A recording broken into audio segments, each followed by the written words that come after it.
Welcome to the second episode of our second season. It's great to have you guys with us here once again. This is the hearUSout podcast. If you don't already know, we're here to discuss and always here to discuss all kinds of, just areas of interest and relevant conversations around youth work, youth ministry, and trying to equip youth workers, youth work practitioners with information and just to encourage each other on this journey. My name is Nesu. I'm joined by my co-host, as usual, Paris. And today we have the additional needs blog father. Hey, there's more to come on that, but if you know, you know. So, we're joined by Mark Arnold from Urban Saints, who's the additional needs lead and has been equipping and inspiring youth workers and youth work practitioners all across the country. Just in how to support young people and children with additional and special needs. And so I anticipate it's going to be a very informative, encouraging, and inspiring conversation with Mark today. So we are happy to have you, Mark. Before I proceed any further, Mark, would you like to just introduce yourself a little bit more broadly than I can do before we move on? Sure, absolutely. Thanks, Nessie. Thanks, Paris. Yeah, great to be with you guys today. And hello to everybody that's watching this podcast. I'm Mark. As Nessie said, I head up additional needs work at Urban Saints. I've been doing that now for about 12 years. I'm dad to James, who is a young man with a range of different additional needs and disabilities, which is where the additional needs blog father bit comes from. I blog using that name. So check that out. There's loads of helpful stuff there. My passion is to help churches, schools, anybody that journeys with children and young people to include everyone and to create belonging and spiritual development for children and young people with additional needs and disabilities. So it's an absolute joy to be on this podcast with you guys today. Fab. Thank you so much. Yeah. Well, I'm really happy to have you on. And before we get into a conversation where I think it's going to be very inspiring, I'm sure you're going to have a lot to share with us. We're just going to do our little segment. And we started a new segment from the previous season called Let Me Know. So I have a question this week. Nesu asked me a question about music in our previous episode. But this week, I want to ask you guys, or I want you to let me know. Now that the weather is changing, it's getting colder, it's raining, all sorts. We're entering into cozy, comfy season. And with that being said, I want to know what your favorite kind of winter, autumn meal is to have. Something that you really look forward to, that's warming, and you're just like, oh, I can't wait to eat this because it's freezing. Yeah, let me know. Who wants to go first? I'll go first. Go on then, Mark. That's a great question. And I love summer. That's my favorite time of the year. So I always mourn a little bit when we start getting into autumn because then winter's coming and all of that. Yeah. But it does give us that wonderful opportunity to cook some autumn winter food, and I love that. And so actually the thing that I'm looking forward to cooking isn't actually a dinner, it's a pudding, it's a dessert. And that's an apple crumble with custard. No way, that is mine. Because we grow some apples in our garden, and so I love when we get to autumn and we can pick some apples from the tree and bring them in and make a really lovely apple crumble and lashings of custard, and I love that. So I've already cooked one. We've already had one this autumn already, and there'll be plenty more of those to come. Oh, that's great. We have a bond there already over apple crumble because that was my answer. Nessie, what about you then? What have you got? Yeah, I mean, I'm gonna have to sort of break from the tradition. I'd say so my favorite dessert, I'll start with dessert, is I mean, sticky toffee is good in winter. It's good with some custard or with cream. That's good. But I'd say my favorite meal in winter is probably oxtail. So if you know about oxtail, you know about oxtail. And then my home food, which is like brown rice and some veggies, that will warm you up, but also send you to sleep. So you got to be careful when you take it. So, but It's a good meal. Sounds Paris, Nice. good. what do you have? Apart, I mean, Yeah. apart from the apple crumble. Okay. Well, mine is so I kind of like Indian food and I Okay. like their dals with like roti. It's really Okay. warming, very comforting food. So yeah, if it's not an apple crumble, it's probably going to be that or something Sounds along good. those Yeah. lines. Yeah. Yeah. Yeah. Tasty. Nice. Okay. Yeah. So if anyone Great. that's listening, if you want to also share with us what your favorite meal or like winter dessert pudding is, let us know. Maybe we can try some new stuff. We want to see photos. Yeah, and photos as well. That's great. Yeah, let us know.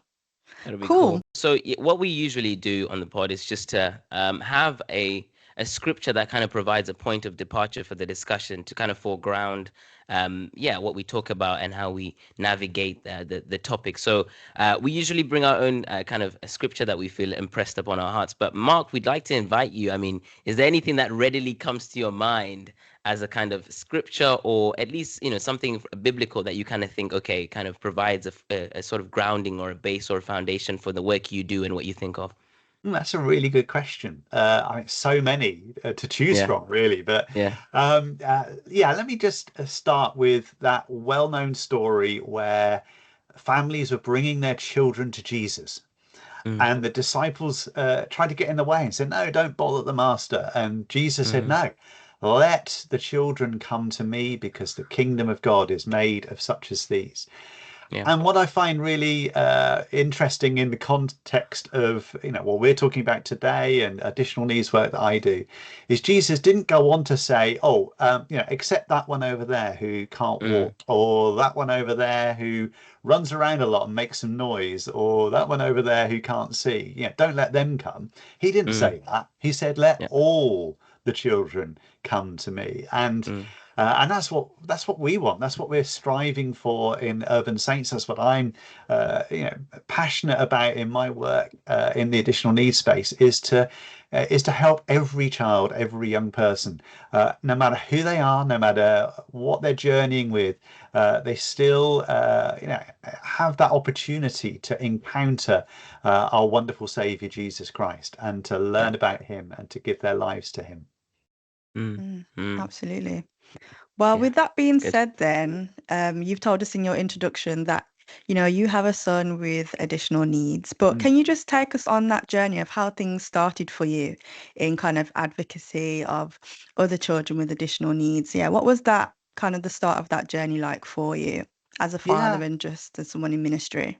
I think there's a whole bunch of stuff that comes together there, really. So I've been involved in church, children's, and youth work for a long time as a volunteer in the churches that I've been at, and on that journey, have encountered lots of children and young people with different additional needs, and I've always been passionate about making sure that they can take part in everything that's going on, that they can be involved, that they can be just part of the church family in every way that anybody else can. And so as James came into our world and our son with a big list of different additional needs, so that came into sharper focus as we were looking at how James could be engaged in all the stuff that was going on in our home church, in children's and youth work there.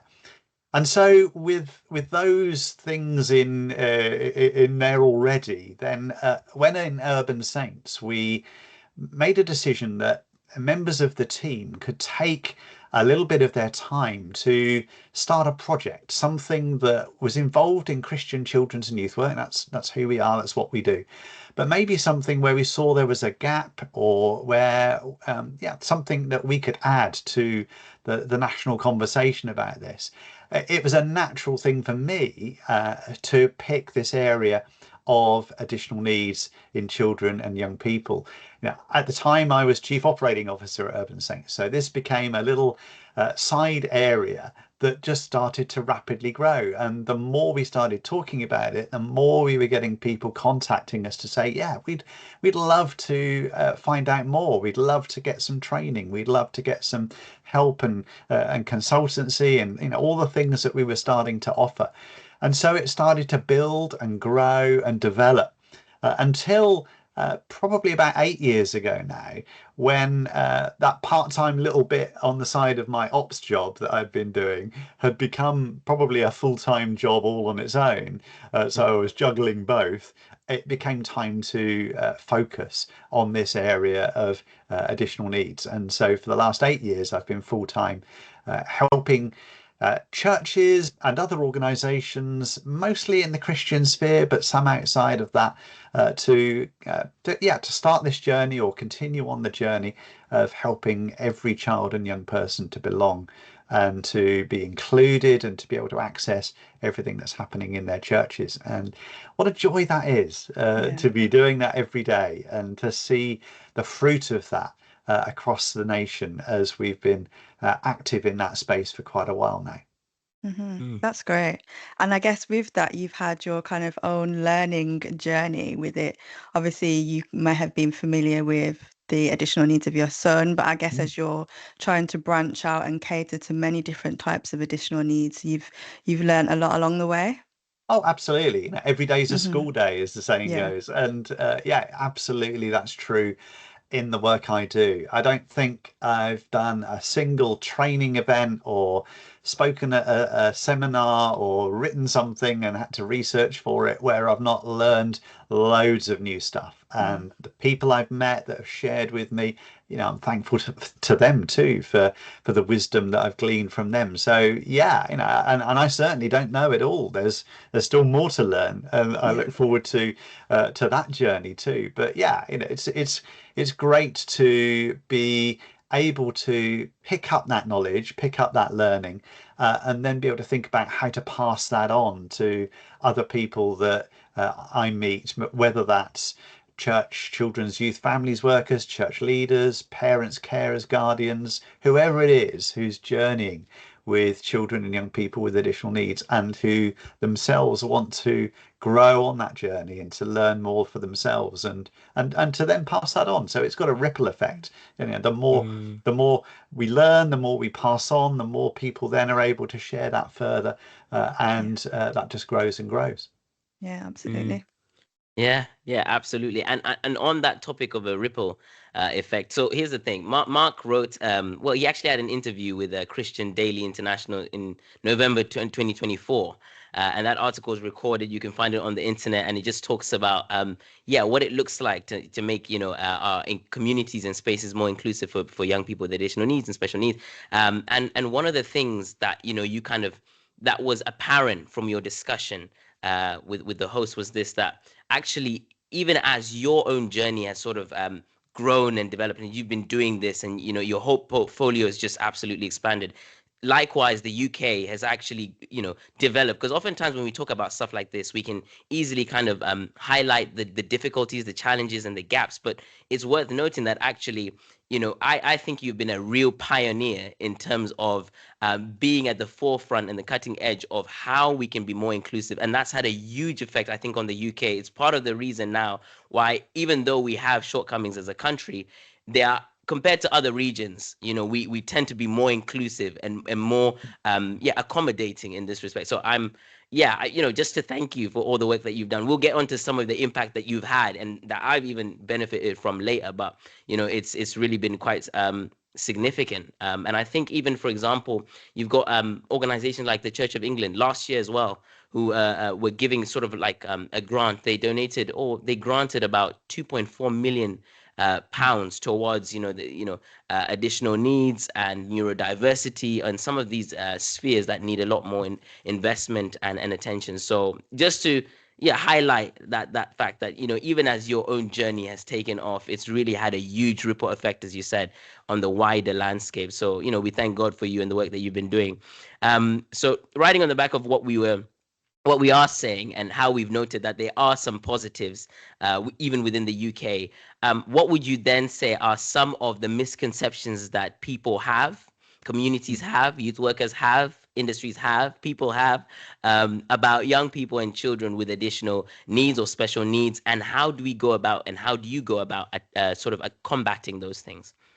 Yeah, I think those misconceptions can still be there.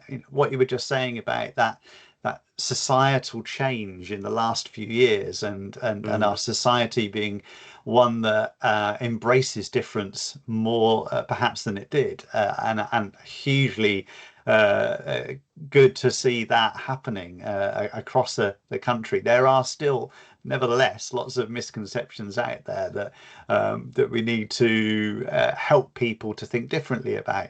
So in the context of the work we're doing, one of the misconceptions is, this is just really hard to be able to include children, young people with additional needs. It's hard. We're just going to have to change everything. Church is going to be completely different because of this, and that's a journey that we're going to struggle with. Whereas actually, when we can work through some simple tips and ideas and strategies that churches or any organization that's working with children and young people can put in place, not only are those strategies often quite straightforward and simple to put into place, but they don't necessarily require huge change for everything that's happening in a church. We know that church and change might start with the same two letters, but there the similarity ends, and churches can find change hard. But it doesn't necessarily mean that change is going to disrupt everything. What it's going to do is make a big difference for that child or young person that you're looking to support. And by including them better and more actively creating accessibility for them, what churches will find is that actually they make church better for everyone. Because if we help somebody in our church community, then we're helping everybody in different ways in our church community. So that's a really important lesson. I think another one is people often, when they're starting on this journey, the thing that they think about, is behavior. It's all about behavior. Got these children, young people in our group, and that the perception is, they're really badly behaved. They don't know how to behave, and they do things that we don't want them to do, or that are unconventional. And actually, a learning on that part of the journey is that often behavior is communication. And so when a child or young person is displaying some unconventional behavior, or some behavior that might be different to what you're expecting, they're communicating something to you. Could be that they're communicating that they're a bit bored with what's going on. Could be that they're communicating that they can't understand what's going on. They can't access it. They're not able to take part in what's going on. It could be all sorts of things. But if we start from the point of view of that actually they're trying to communicate something to us, and our priority in that moment isn't to think about the behavior, but to think about the communication and what they're trying to tell us, then that helps us to then be able to help them to engage. And so there's a whole piece of sort of misconception around that that's really something that I have to address on a regular basis. But I think probably the third bit of the things that are good to work through, the misconceptions that people can have, is sometimes I get asked, there seems to be loads more children and young people with additional needs now than there used to be. Is there an issue there? Is there an epidemic of different additional needs happening? And the answer to that question is no. Not really. There's not a huge increase in the number of children and young people with additional needs, but there is a huge increase in our understanding of them, our awareness of children and young people with additional needs, and diagnosis of children and young people with additional needs. So children and young people who slipped through the net years ago are now being picked up and supported better and helped.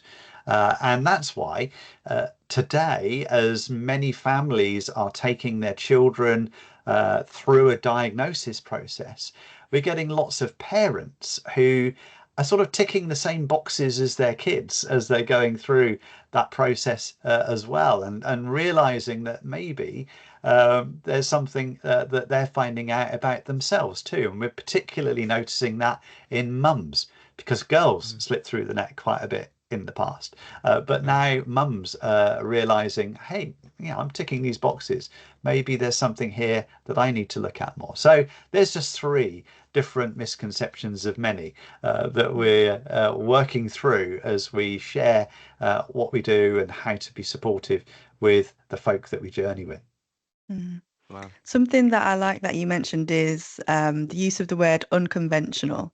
Instead of, labeling it as disruptive behavior or thinking that something is bad because it's different. But I think Mm. unconventional is actually a really positive word to use. It's Mm. it's different from what you're used to, but that doesn't mean it's wrong. And Absolutely. I think in terms of, when you're saying that they're just communicating, we have to learn to listen then in a different way than Mm. perhaps we're used to. And I think that's a skill that maybe more of us need to learn how to do, how to listen differently. Yeah. So I think that's really great. Mm, I think we're blessed with two ears and one mouth, and mhm, that's a good ratio to use. If we listen more and speak less, then that's going to be helpful. And yeah, just to understand that children and young people with additional needs will communicate. All of them will communicate. They may not speak very much, but they some of them, but they will communicate in lots of different ways, and behavior is one of them. So if we can tune in to the communication that they're giving us, then that's going to help us to help them better and to support them more effectively. mm. And I think also what you mentioned in terms of, being inclusive, it's not a disadvantage to anybody else. And I think we have to also remember that these young children will also turn into adults. And so either way, we want them to be included in church, in different spaces. So yeah, it's important that we can get that right from when they're young. Yeah. Absolutely. Yeah, you're right. Children, young people with additional needs don't wake up on their 18th birthday and suddenly, all that has disappeared overnight. Yeah. Most additional needs are lifelong. And so in our church communities, there will be many adults with additional needs and disabilities themselves.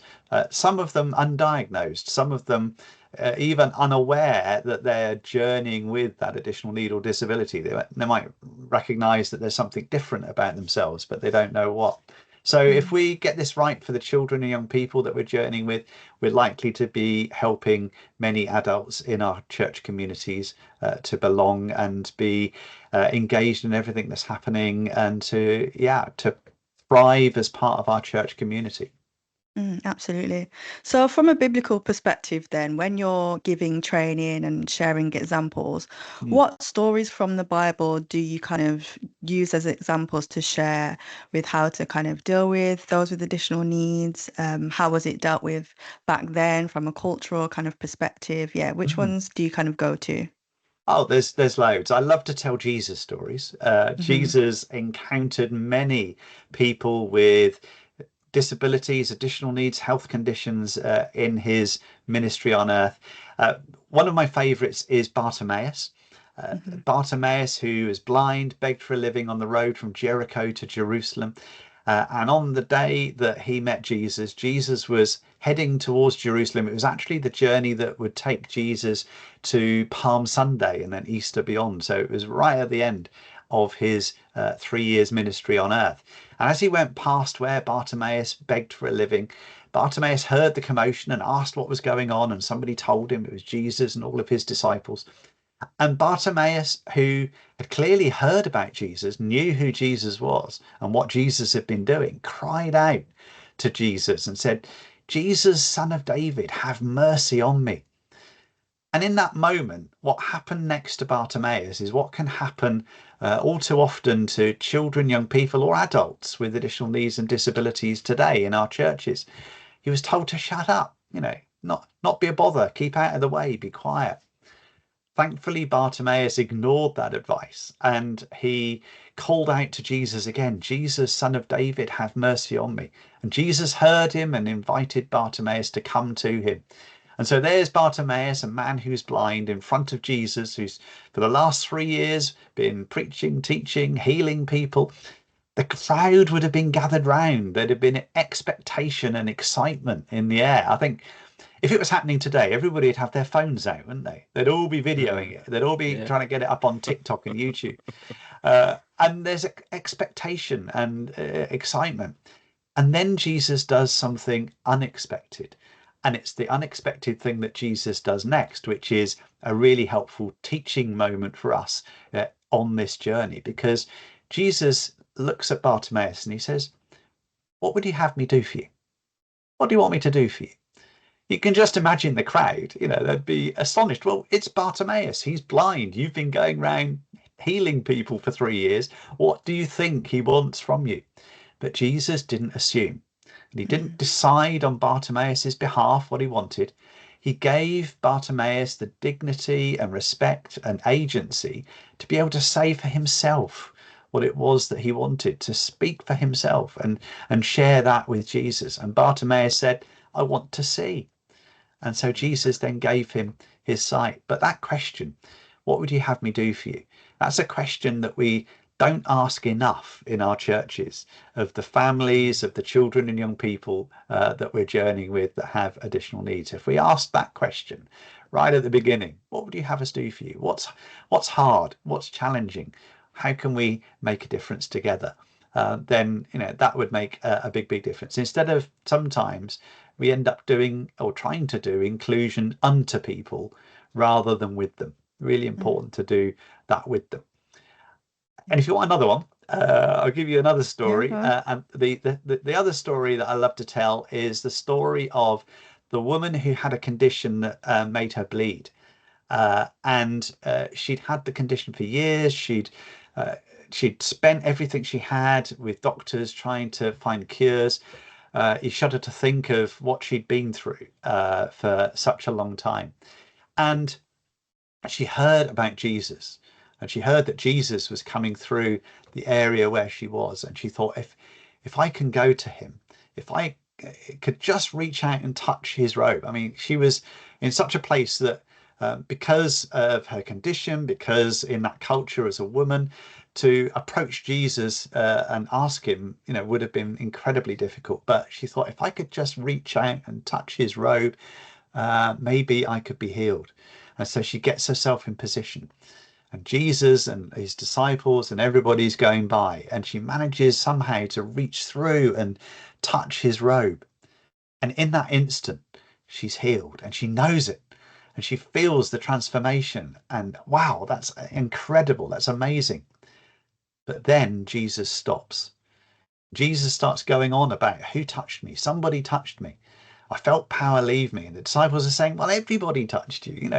We're jostling along in the crowd. And he says, no, somebody intentionally touched me. And you can just imagine how she's feeling in that moment. She must be terrified. What if he finds out it's me? What if he takes it away? I'm healed now after all this time. What if he takes it away?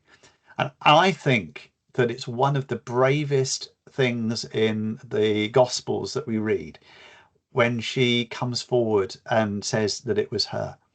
And again, you can just imagine everybody sort of stood around staring at her, wondering what Jesus is going to do next. And you wonder, why did Jesus do that? It seems almost cruel, doesn't it, to pull her out and make her stand there in front of everybody. But then Jesus calls her daughter.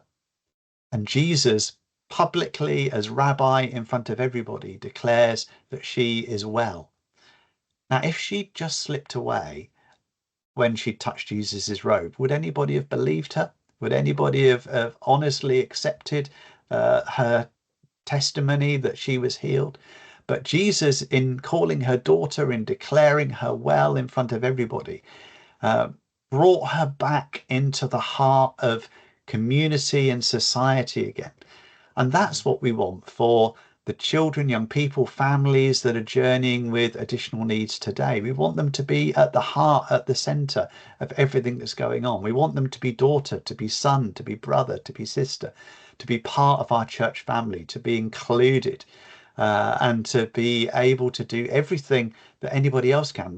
The woman in the story could now do everything that she'd been able to do in the past before this condition arrived in her life.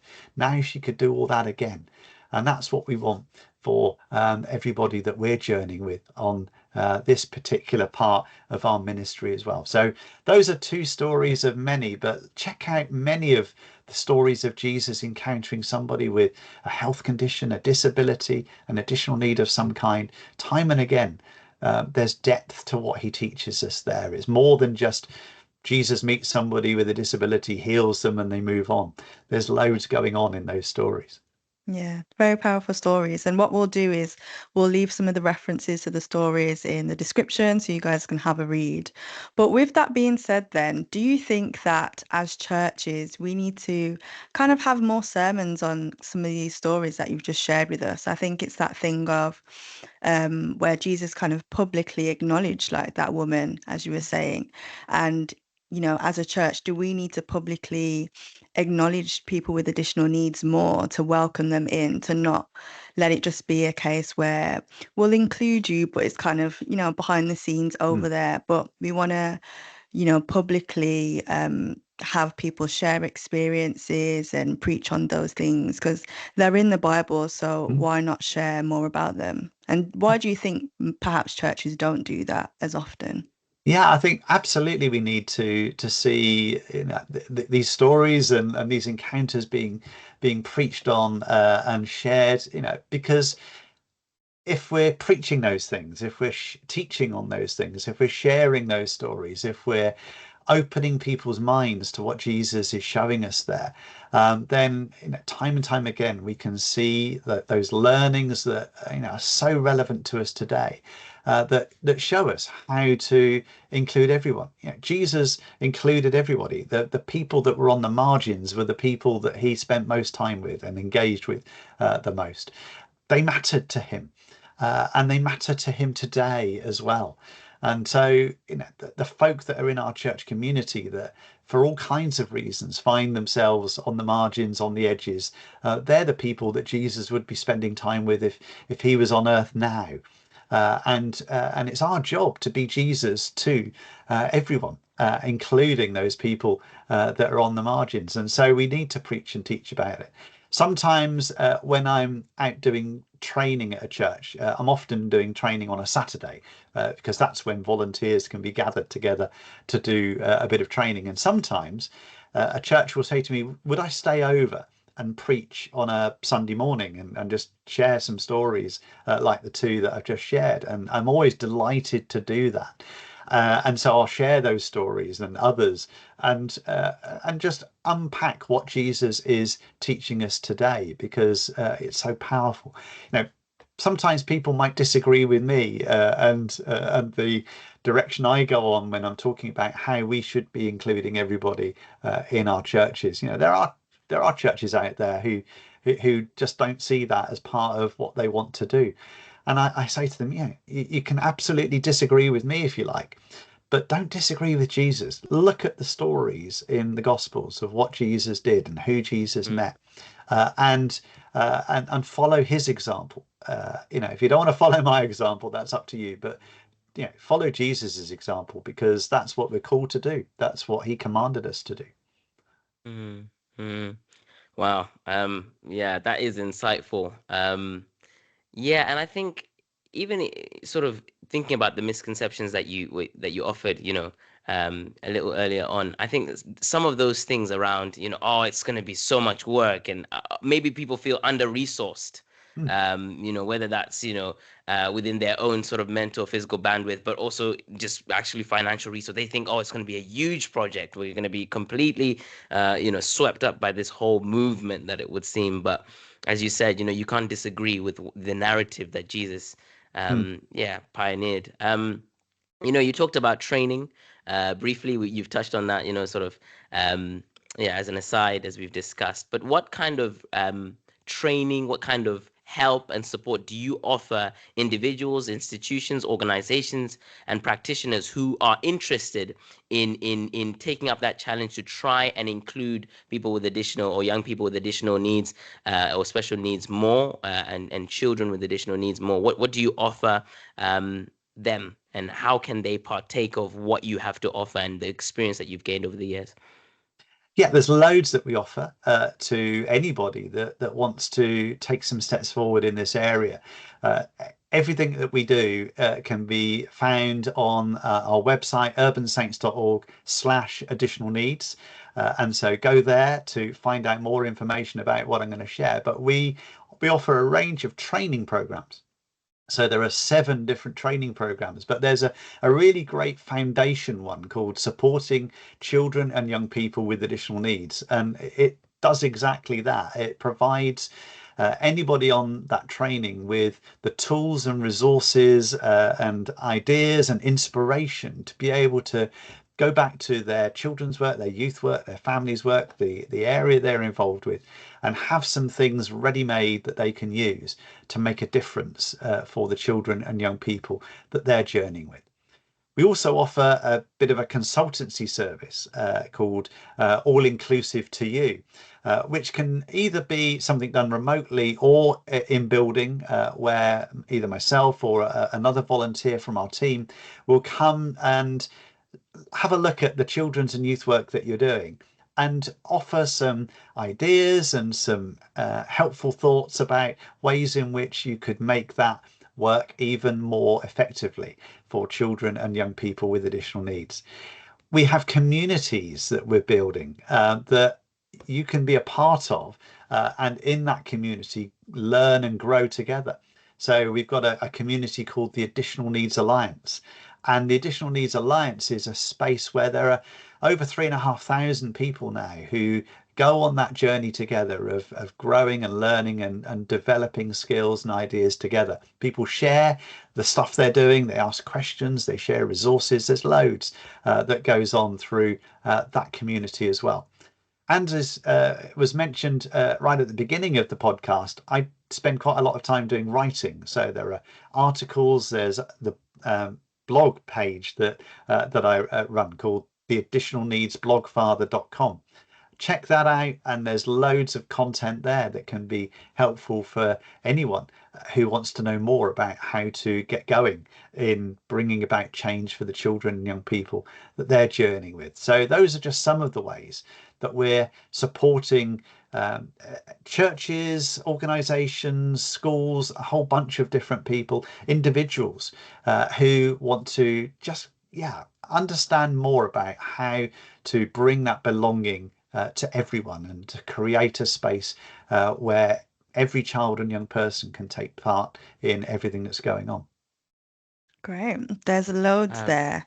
And as you said, Mark has many years of experience, so you will definitely go away learning something. And I just hope that this episode, if you're kind of new to learning about additional needs or how to implement it, then hopefully this episode is the kind of catalyst that gets you inspired to take a look at some of the resources out there and to find ways where you can be more inclusive and more mindful in your communities and in your churches. But Mark, I just want to give you a big thank you for spending some time with us. Thanks for having me. Yeah, for sharing your experiences, for reminding us of some of the powerful Bible stories that maybe we forget or, we don't consider often enough. So we thank you for your time. And we just hope that you who are listening have enjoyed the episode and will continue to journey with us as we continue to talk to more guests like Mark who have a wealth of experience and want to share their knowledge with us. Thank you to Nessu as well. Yeah, we'll see you in our next episode, and thank you again.